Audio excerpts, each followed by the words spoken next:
Psychopath एक ऐसी बीमारी जिसे रिसर्चर आज भी रिसर्च कर रहे हैं। अगर साइंटिफिकली देखा जाए तो साइकोपैथ एक ऐसी बीमारी है जो कि इंसान को ऐसा बना देती है कि इंसान को दुनिया की किसी भी चीज़ से लगाव नहीं रहता है, फिर चाहे वो इंसान ही क्यों ना हो। एक साइकोपैथ अपनी वास्तविकता से इतना अटैच्ड हो जाता है कि उसे लगता है कि वो जो कर रहा है वो सब सही है, भले ही फिर वो क्राइम ही क्यों ना हो, भले ही किसी का मर्डर ही क्यों ना हो। दोस्तों, आज की कहानी है एक ऐसे सीरियल किलर की जो भारत के इतिहास का सबसे कम उम्र का सीरियल किलर था। नाम था अमरजीत सदा। अमरजीत सदा का जन्म 1998 में हुआ था। घटना के समय वो सिर्फ 8 साल का था। अमरजीत सदा ने एक नहीं, दो नहीं, बल्कि तीन कत्ल किए थे, जिसमें विक्टिम की उम्र 6 साल से भी कम थी।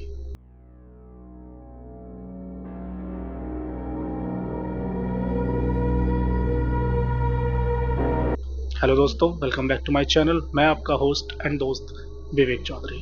दोस्तों, जो भी दोस्त नए हैं चैनल पर, प्लीज चैनल को सब्सक्राइब करें। चलिए चलते हैं कहानी की तरफ। कहानी है बिहार के बेगूसराय की। बेगूसराय में एक छोटा सा गांव मुसहरी। गांव के रहने वाले ज़्यादातर लोग मजदूरी किया करते हैं और वो सुबह अपने बच्चों को स्कूल छोड़कर आते हैं और शाम को काम खत्म होने के बाद उनको वापस लेकर भी आते हैं।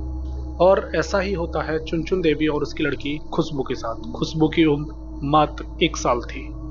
चुनचुन देवी सुबह काम पर जाती और शाम को आते वक्त अपनी बच्ची को साथ लेकर आती। लेकिन एक दिन ऐसा नहीं होता है। चुनचुन देवी सुबह अपनी बच्ची को स्कूल छोड़कर तो आती हैं, लेकिन शाम को जब लेने जाती हैं तो बच्ची वहाँ नहीं होती है। चुनचुन देवी घबरा जाती हैं, क्योंकि पहले ऐसा कभी नहीं हुआ था कि वो स्कूल जाएं और बच्ची ना मिले।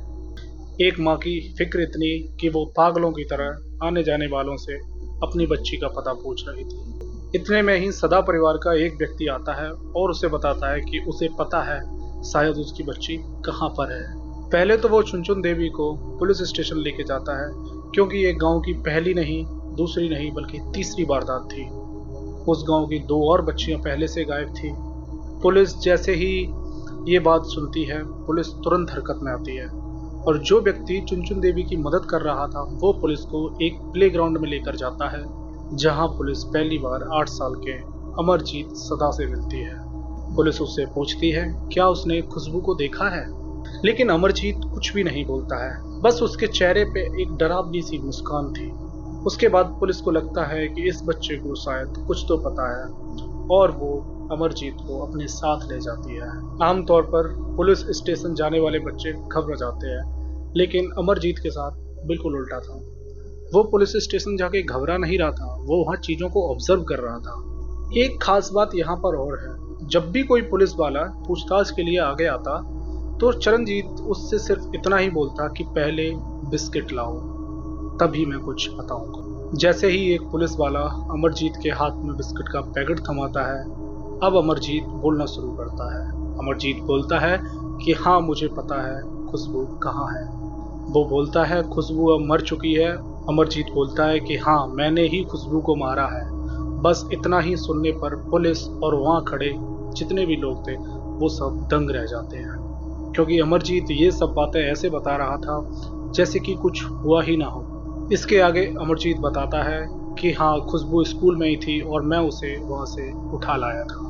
उसे उठाने के बाद मैं झाड़ियों की तरफ गया और उसका मैंने गला घोंटने की कोशिश की, लेकिन गला घोंटते वक्त मुझे वो खुशी महसूस नहीं हो रही थी जो कि होनी चाहिए। मैंने तुरंत ही बगल में पड़ी ईंट उठाई और खुशबू को तब तक मारा जब तक कि उसकी जान नहीं निकल गई। ये सब बातें बोल रहा था 8 साल का अमरजीत। दोस्तों, बात करते हैं अमरजीत के परिवार की, तो उसके पिता बहुत ही गरीब थे और उसके घर वालों को पहले से पता था कि अमरजीत मेंटली डिस्टर्ब है।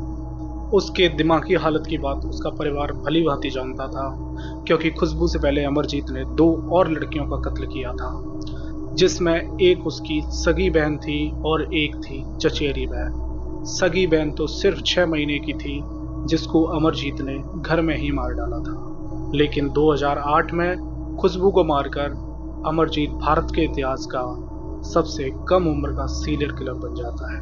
दोस्तों अगर देखा जाए तो अमरजीत कोई कातिल नहीं था, वो सिर्फ एक बीमारी का शिकार था।